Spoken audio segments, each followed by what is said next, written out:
Hello, everybody. This is Andrew Cosman, physiotherapist with ADM Ottawa Physiotherapy.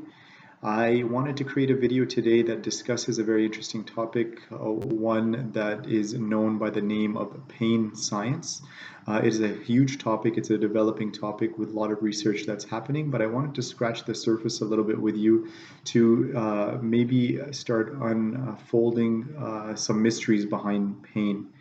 Um, we already know of some of them. Well, a couple of interesting examples come to mind, like the experience somebody might have with a paper cut, something small and innocent creating a fairly significant amount of pain.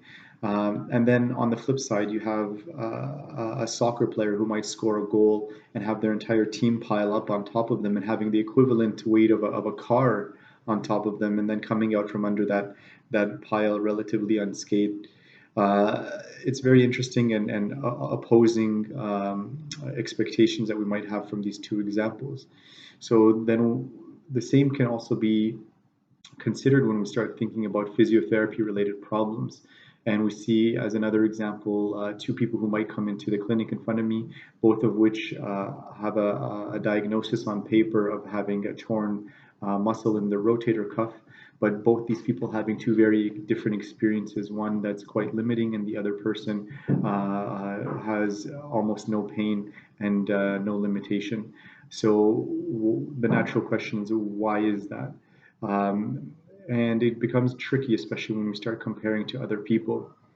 There's reasons why we shouldn't necessarily compare, but if we are going to compare, we at least need to know what we are comparing. So on paper, there is a diagnosis, maybe an MRI result that says that there's a torn rotator cuff muscle in person A and the same in person B, but the two different experiences are not limited to just what's written on the paper. To name a few other examples of things that can influence pain, we have already talked about this briefly in other videos and emails, but mental health as one. So on one side, we could have more of a diagnosable type issue and condition such as depression, which might have an influence on a person's pain, and then maybe a non-diagnosable form of anxiety or increased stress, which can be just during a particular period of a person's life, or whether it is a particular personality trait. Um, these things are equally influential on a person's pain experience. On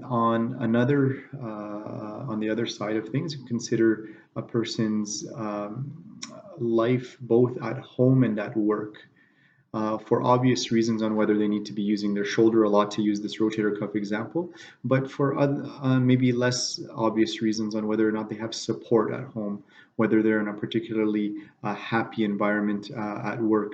These things actually, the research shows, do come into play in terms of predicting a person's experience with pain. Um, there are actually quite a few very interesting contributing factors, but these are just to kind of scratch the surface and name a couple. But another one would be the chronicity, or how long the pain has actually been there for, because the brain and body have this ability to create a kind of memory of the pain being present, which makes it harder to get rid of the longer that it's been there. Another obvious one would be adjacent structures. If again we're using the shoulder as an example, the neck or the upper back, the spine, all in that area could be influenced by a person's shoulder pain. And vice versa. If they existed as a problem on their own, could eventually affect the shoulder as well. So, from person to person, these things may or may not be considerations that a healthcare professional needs to take into consideration. So, visiting a skilled physiotherapist, a skilled physician who can take these things into consideration will give you a much more accurate sense of what is wrong with you, as far as the actual injury, and why things either might be taking time, longer than one person might have expected, and maybe give you a more accurate prognosis as to what to expect in the recovery.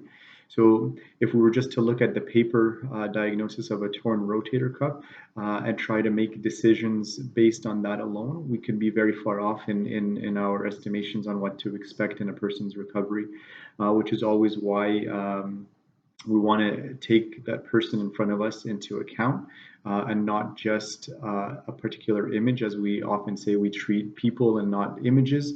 So I encourage you all to share your stories with the healthcare practitioners that you're dealing with. And as always, if I could be of any service to you or you have questions, you can reach out to me at andrewk@admphysiogroup.com. Again, Andrew K at admphysiogroup.com, and reach out to the clinic 613-820-8765. Until next time, take care.